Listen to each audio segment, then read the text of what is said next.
আসসালামু আলাইকুম রহমতুল্লাহি ওবরাকাতু। প্রিয় দর্শক, সবাই কেমন আছেন? আশা করছি সবাই অনেক অনেক ভালো আছেন।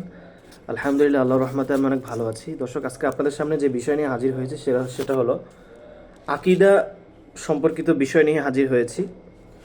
মিরাজ সম্বন্ধে আকিদা, এই বিষয় নিয়ে আলোচনা করবো ইনশাআল্লাহ তাআলা।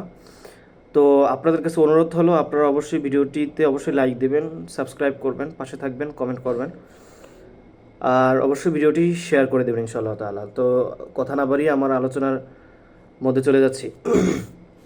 মেরাজ সম্বন্ধে আকিদা, আমাদের নবী হজরত মোহাম্মদ সাল্লাল্লাহু আলাইহি ওয়াসাল্লামকে আল্লাহ তাআলা একদা রাতে জাগরিত অবস্থায় সশরীরে মক্কা শরীফ থেকে বাইতুল মুকাদ্দাস পর্যন্ত নিয়ে যান। সেখান থেকে 7 আসমানের উপর এবং সেখান থেকেও আরও উপরে যতদূর আল্লাহর ইচ্ছা নিয়ে যান। সেখানে আল্লাহর সাথে রসুল্লাহ সাল্লাল্লাহু আলাইহি ওয়াসাল্লাম কথাবার্তা বলেন। তখনই 5 ওয়াক্ত নামাজের বিধান দেওয়া হয় এবং সেই রাতেই রাসূলুল্লাহ সাল্লাল্লাহু আলাইহি ওয়াসাল্লাম আবার দুনিয়াতে প্রত্যাবর্তন করেন।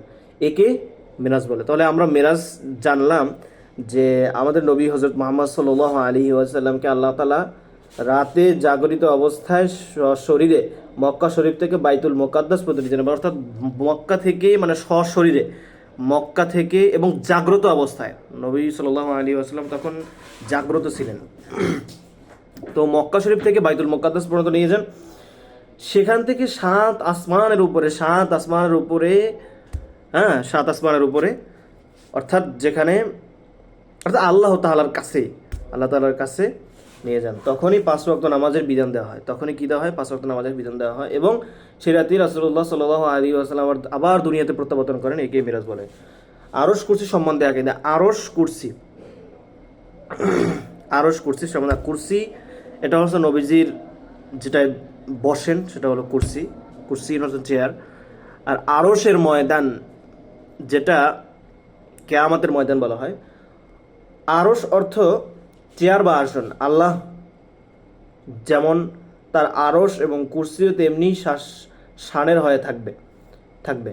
সপ্তম আসমানের উপর আরশ ও কুরসি অবস্থিত।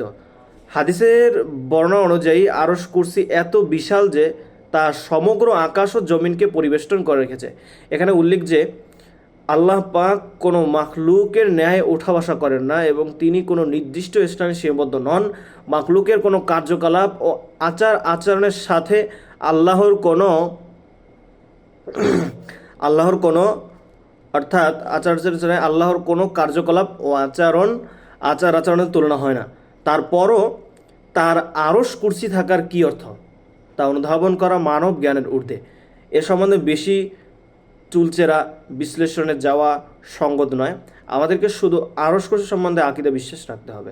তো এতটুকু আলোচনা আমরা করেছি। আল্লাহ পাক রব্বুল আলামিন আমাদের সকলকে এই বিষয়গুলো আমাদেরকে আরও ভালোভাবে জানার তৌফিক দান করুক। আমিন। আসসালামু আলাইকুম রহমতুল্লাহি ওয়া বারাকাতুহু।